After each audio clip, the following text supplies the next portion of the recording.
Hi, this is Shadi, and today we're going to be discussing Kyuzo Mifune, easily regarded as the greatest.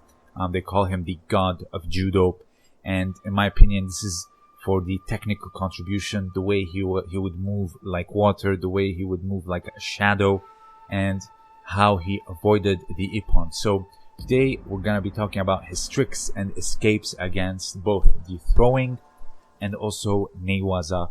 And as a bonus, I will leave his book in the description below as PDF for you to download and read more about his philosophy and technique.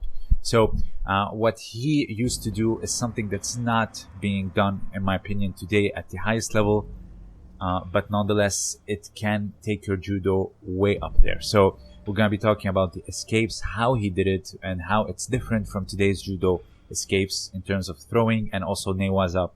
Well, to be honest, today's Olympians and world champions, they have zero escapes when it comes to nei waza. Why? I do not know, but we will talk about it. So what we will see here is a very light sparring session with his students. And that's something else I want to talk to you about. It's Kakari Geiko, which is a very fluent way of sparring. So here you see him. He's almost like riding the throw. He takes the momentum, and then he uses it to land on the opposite side and also landing on his 2 feet, not turn around and twist to land on his stomach to avoid an ippon. That's not how you do it, in my opinion. Here you see he rides a harai goshi, he rides the deashi barai, he rides a seoenage. So here you can see him riding a hanegoshi. He takes the momentum. Kakari Geiko is a way of moving. You don't fight with too much force. First of all, you take your grips, he takes your grips, and you spar in a very light manner. It makes you work on your entries in a very moving way. Here you see he rides the yashibarai, no problem. So you don't crisp up, but it gives you something that nagekomi and uchikomi do not give you, and that is the entry in a moving way. So here you see him, he rides a seonage, he rides the yashibarai.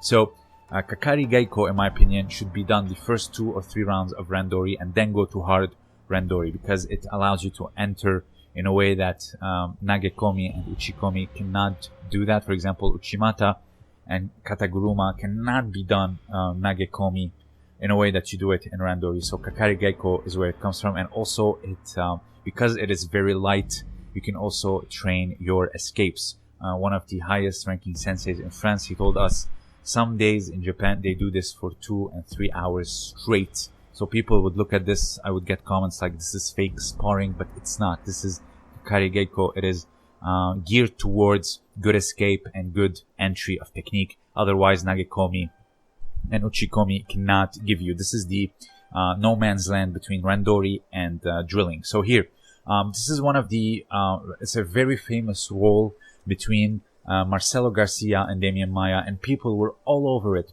talking about, how smooth you will get when you get to the highest level like them. They're giving each other the position and then escaping. It's very light rolling, and that's jiu-jitsu maturity, but they're essentially doing Kakari Geiko, but for nei waza. So let me show you what today they are doing to avoid the throws, and in my opinion, this is flat out the last thing you should be doing. So here, this is Mariama in Almaty in 2016.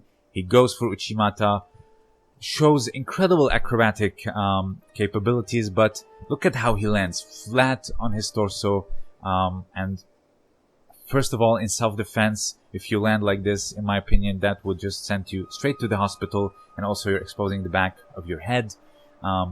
Sure, it's very acrobatic, you avoid the ippon, but this is the last thing you should be doing, self-defense. And also even in judo, you can get choked out, you can get turned over and pinned. In my opinion, landing like Mifune is something that's not being done anymore whatsoever, or very rarely at least. So the other thing that Mifune contributed greatly to judo is his nage ura no kata, and it's a kata where someone's trying to throw you with a particular throw and you counter it with another throw. And also there is the principles of riding a throw, and then you find yourself standing as you see here, and then you go, for example, from seonage to yoko guruma. You take the momentum for your own sake. This is really what, when people say, you use their strength against them, blah blah blah. It's essentially what he's trying to do, and he's not, countering it with like, deep low hips and a lot of strength and pushing downwards. And it's, in my opinion, true judo. This is why people would call him the god of judo, and we are not seeing this type of judo, or very rarely at least, because of all the people wanting to get stronger. They want to dominate the gripping in a very pushy way. It's not so much like Mifune would do. This kata is highly underrated, and it should be taught alongside nage no kata, nage ura no kata. This is great. Like, you see him doing here the backwards throw, and also not so much strength like you see, for example, Kviniashvili or whatever. So now let's go to Waza. Even the greatest Kosei Inoue, his career ended with a pin, the Yoko Shihogatame against Yohei Takai. If he had won that match, he would have gone to the Beijing Olympics, but he himself knew that he didn't want to do this anymore. And this is a very iconic match, by the way. He knew that his career is over at this point after so much suffering with family deaths and injuries, etc. But nonetheless, judokas till this day, they still, like, when they get pinned, they just give up in a sense, and it's really mind-boggling when I watch it.